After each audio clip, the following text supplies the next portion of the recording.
In this video we're going to pickle some gherkins. It's not a how-to because I've never done it before, but I thought I'd just bring you along, show you how we do it, and we'll take it from there.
All done. We've got 2 jars of whole gherkins and 2 jars or 1.5 jars of sliced.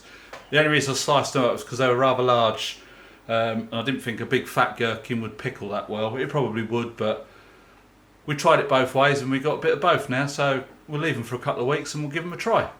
Hope you enjoyed this video. Catch you in the next one. Bye for now.